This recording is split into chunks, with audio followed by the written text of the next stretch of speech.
What's up guys? My name is Keith Crocker and I'm a coach here at Team Biolayne. And today I'm going to talk to you about alcohol. More specifically, how do you track your alcohol and be able to stay on track with your macros? So how do you account for the alcohol you're consuming and still be able to reach your goals? I get a lot of questions from clients and people on social media that ask me, how do I account for the alcohol?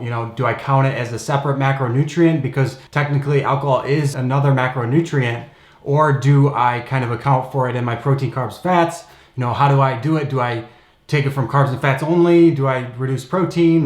There's a lot of questions around alcohol and how to track it. So hopefully in this video, you guys will learn how to do it so that it's easy and simple for you. So I have a few different kinds of drinks here. I have Bud Light. I also have some Canadian mist whiskey. So some different drinks that people might drink. The way that you account for them is going to be exactly the same. So the easiest way to track it and the way that I do it is I will take my phone and I will Google how many calories in Bud Light, and it will show you a number.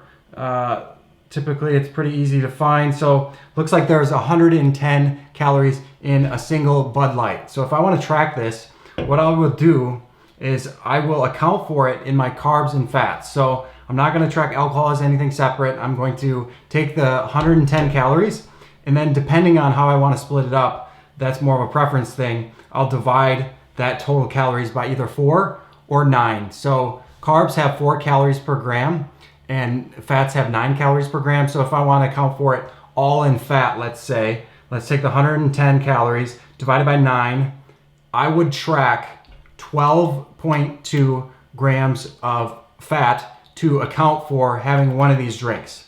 So that's how you would do it with fat. So let's say carbs. How many carbs would I need to account for the Bud Light? Let's say 110 divided by 4, that gives me 27.5 carbs. So if you want to have a Bud Light and fit it into your macros, you will need to track this as 27.5 grams of carbs. I think some of the confusion that comes up is Bud Light also has some carbs in it.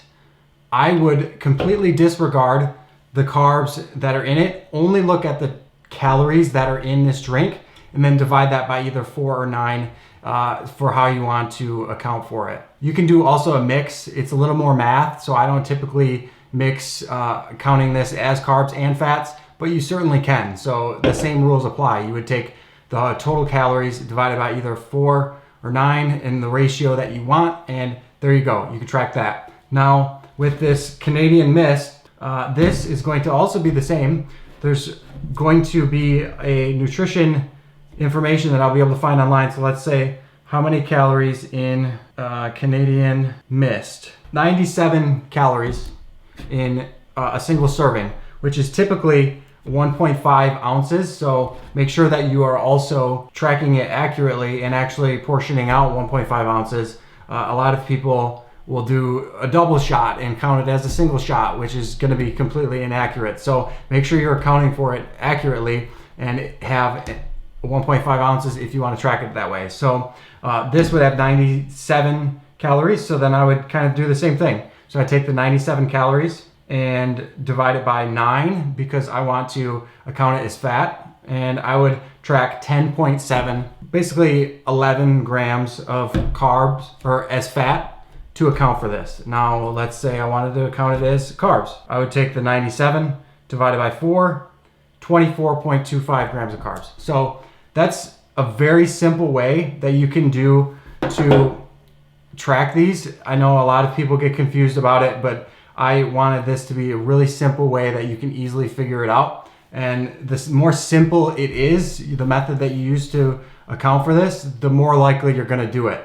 So, if you have all these crazy rules, like you're going to also count the carbs in this and try to account for those as well and do more math, I feel like people aren't going to do that. So make it simple and be consistent with the way that you do it, and be sure to always account for calories in the alcohol drinks that you consume. That's it for this video. It was just a quick kind of demonstration of how you would account for calories in your drinks, and I hope this was helpful for you guys.